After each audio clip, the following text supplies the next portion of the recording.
in the issue of limited agricultural machinery in Dodowa.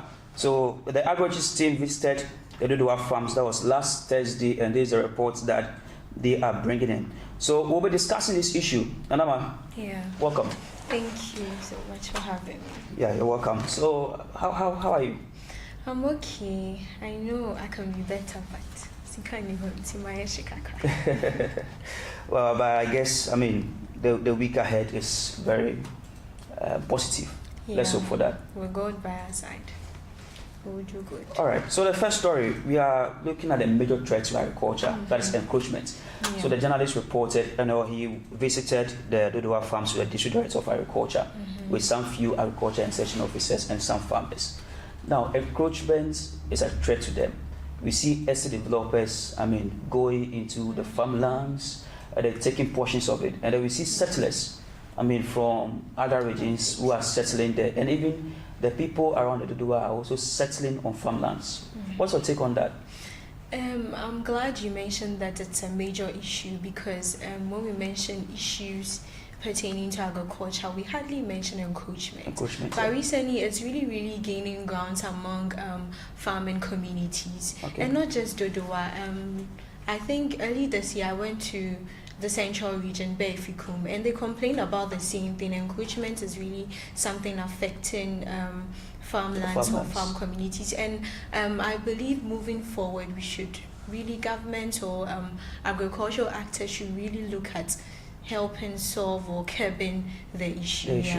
But she said that the district director, she said that the district director and the district department of agriculture cannot solve that situation or cannot solve that issue.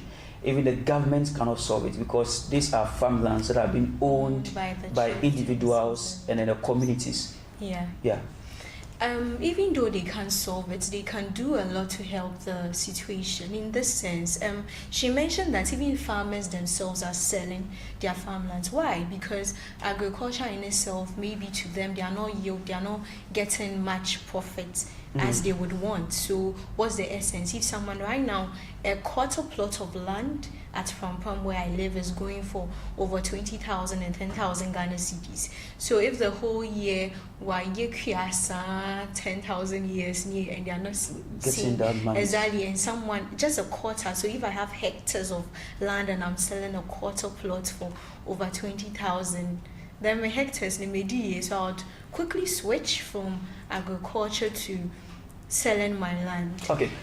So they could help in the sense that if they are to educate farmers, give them the necessary inputs and subsidize prices on fertilizers and other things that could make farming easier. I know another major issue with agriculture is funds and investment. They lack investment. So if agricultural actors are able to collaborate with foreign investors and others to make the occupation of the job profitable, I believe they wouldn't be selling their land.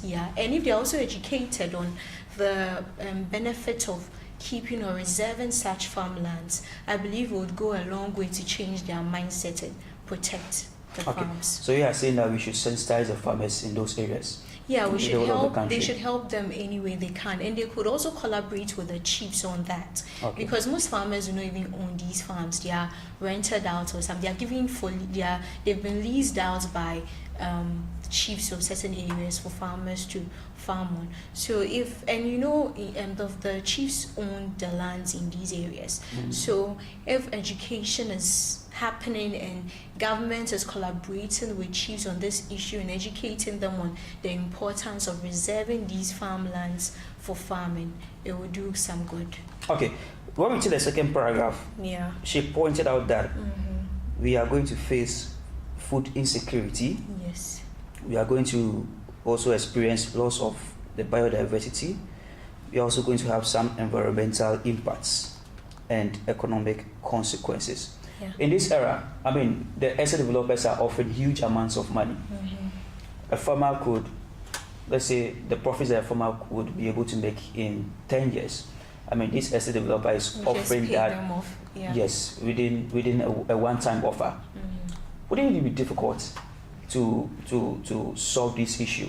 Yes, she actually highlighted all the effects encroachment could have on our farmlands. Yes. The thing is, they may know, of course, they may know that encroachment is going to have effects, but they don't understand how dire the consequences can be on farming. She mentioned biodiversity. If our dense forest, estate developers need like vast lands to do these things. So if they are selling, if chiefs and individuals are selling of these vast lands, our forests are going to be destroyed. Habitats, animals who live in these natural habitats, it's going to interrupt the natural habitats, and it will cause a lot of issues. Right now, climate change has adverse effects on us, and even though Africa, we don't contribute much to global warming like the Western world do, we face like the highest effects sometimes. Okay. Yeah, so if we are destroying our forests, we are destroying our forests for lots of things, to take out other minerals, for timber, for housing, industrialization and all that. And now we're also doing that to farmlands. And farmlands are arable soils, like they're arable lands. You can't grow anywhere, whereas you may be able to build almost everywhere. You can't grow food everywhere. So if arable lands are being taken for settlements and for such infrastructure and all that, what are we going to eat? Africa's population is estimated to hit 2 billion. 2 billion by in 2050. So if you're hitting 2 billion, and right now we're already facing food insecurity, we are not producing enough to feed ourselves, and we're also selling our farmlands. I mean, that would be a major issue. All right, so if you are watching us, you can get access to these news stories on agroriches.com. So can you visit our website, www.agroriches.com. The Agroriches is AGRORICHES. So when you go to our website, you see the blogs, you also see a column for news. So you'll be updated on all the news and all the blog stories that our journalists and content writers write on agricultural issues. Nanama, before we review the next story, I mean, in that same story, the woman spoke of limited agricultural machinery. But it links to the second story we're talking about. Sure. That will be agricultural technology, adopting agricultural technology in Africa. So when you look at Dodowa and even Ghana as a whole, we are lacking in terms of agricultural machinery. Yes. I mean, the farmers are complaining that they don't have harvesters, they don't have power tillers, they don't have, the combine harvesters, the hay balers, and then even irrigation systems. So they spoke to two journalists, and two farmers, and the farmers made mention that, I mean, with the split that even happened currently, the Akosombo Dam is not being tapped, and then the Pond Dam is even closer to the Dodowa farms, but the irrigation infrastructure is not getting there. So to you, technology, but we don't delve deeper, let's delve with the machinery sector. What's your take on Ghana's adoption of machinery on the farm? I would say technology, the adoption of technology in agriculture is very low. Okay. Not because we are bent on our ways in doing traditional farming, but because it can't be for us to purchase some of these machinery you mentioned. It goes back to me talking about investors. The agricultural sector has a lot of untapped potential. Yes, it has a lot of untapped potential. It could employ a lot of people, and there's no money. And because of a lot of these issues, we are not seeing the full potential of agriculture. And most farmers are giving up and even giving out. Well, that financial institutions, they are not helping farmers. I wouldn't blame financial institutions much. I would say it's a 50-50. Half blame on farmers. And half blame. I would put half of the blame on financial institutions. Farmers, because it comes back to education.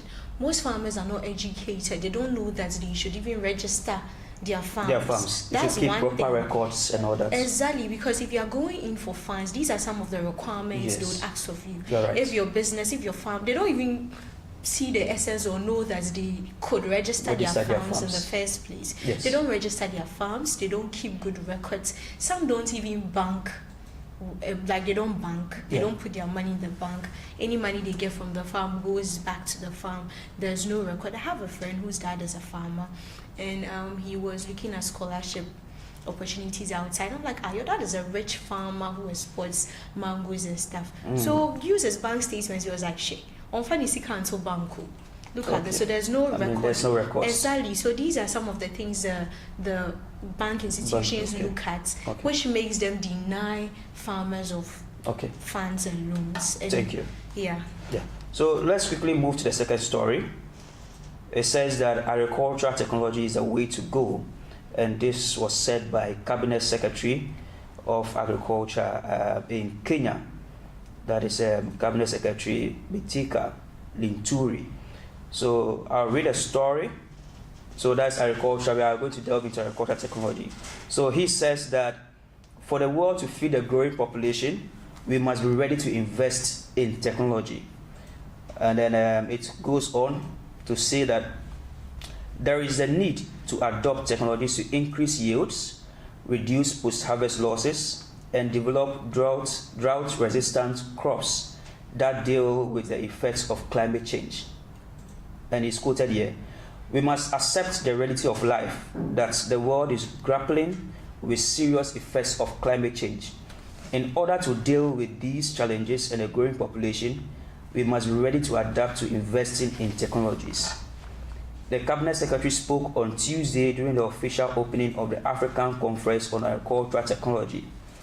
The conference, organized by African Agricultural Technology Foundation, brings together a dynamic community of agricultural researchers, policymakers, industry leaders, and innovators. All right, so let me quote him here again. He says that we must see how to reduce post-harvest losses, increase yields, and use science to develop drought-resistant crops to help farmers deal with the effects of climate change. Anama, this part will be mailing for you. I think you highlighted that. It says that the Food and Agriculture Organization of the United Nations recently reported that 256 million Africans go hungry every day, of which 93% are in sub-Saharan Africa.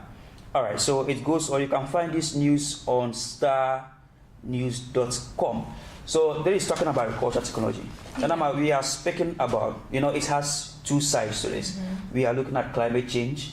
That's the same as climate science. And then we are also looking at agricultural technology to increase yields, to increase food crops.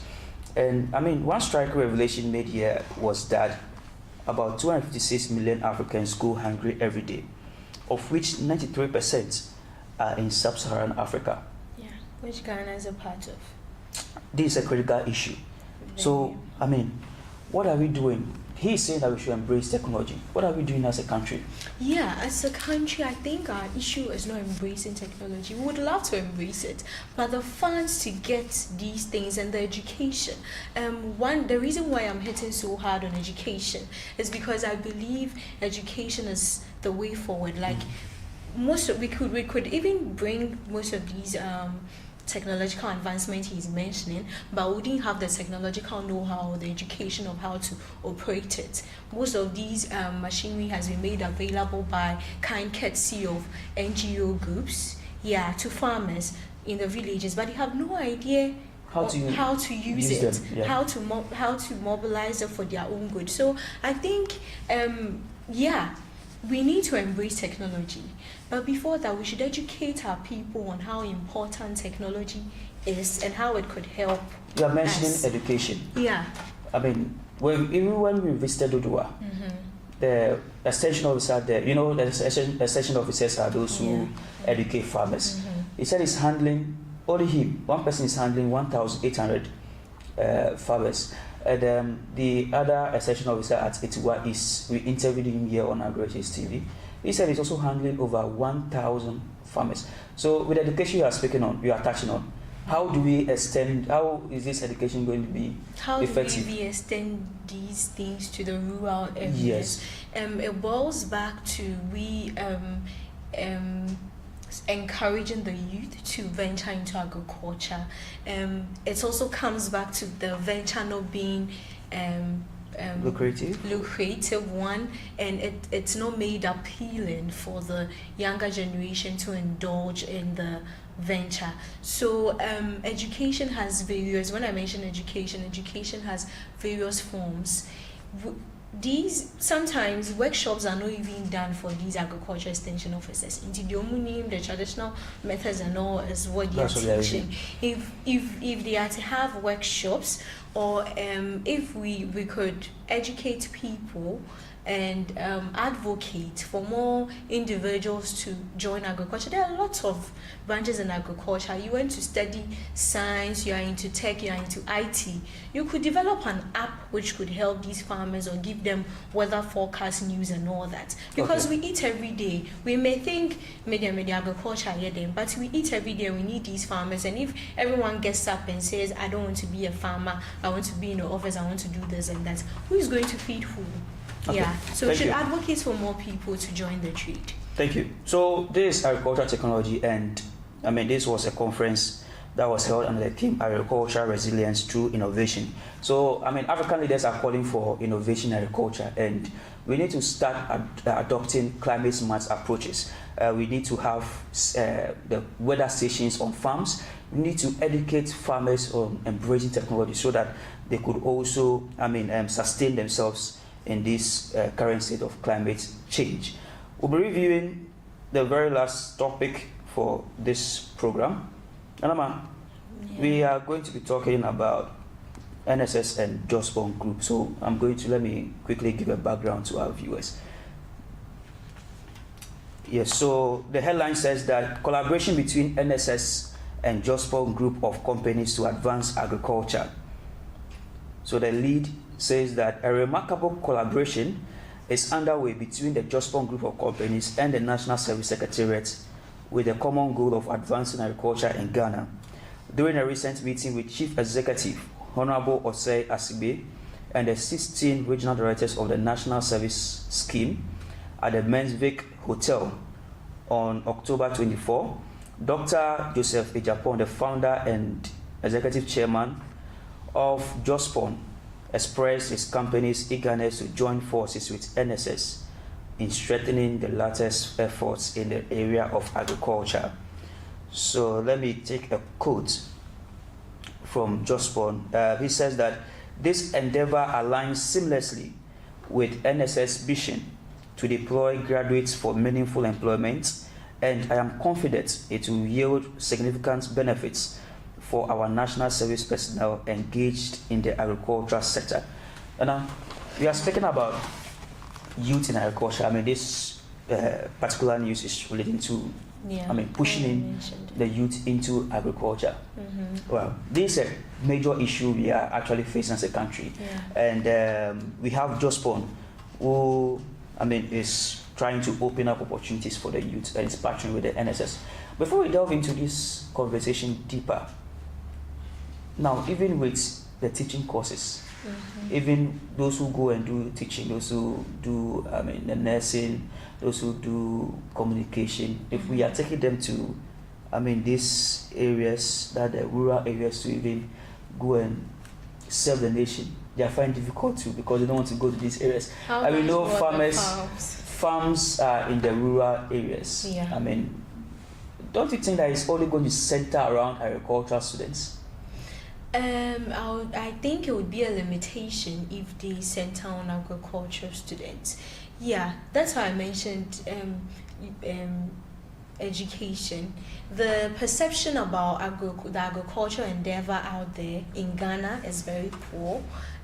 We limit the agricultural activities to like being dirty, getting on the farm, we agriculture, or if you're a farmer, you can't look posh and all that. And it's about time we make away with these outdated perceptions and misconceptions about the venture. God bless Jospon Group Honestly, this is a very, very good initiative. We were talking about agricultural extension officers not being enough. Yes. Many of these people could end up being agricultural extension officers, and this will go a long way to help. Even if you didn't do agriculture, you learned a lot. I did journalism. I didn't do agriculture, but here I am doing agricultural journalism. And what am I doing? I'm advocating. I'm educating farmers also, and I'm spreading the word. Agriculture is even underrepresented in the Ghanaian media. Not many media stations will do what Agroriches is doing today. I'm really happy for the initiative of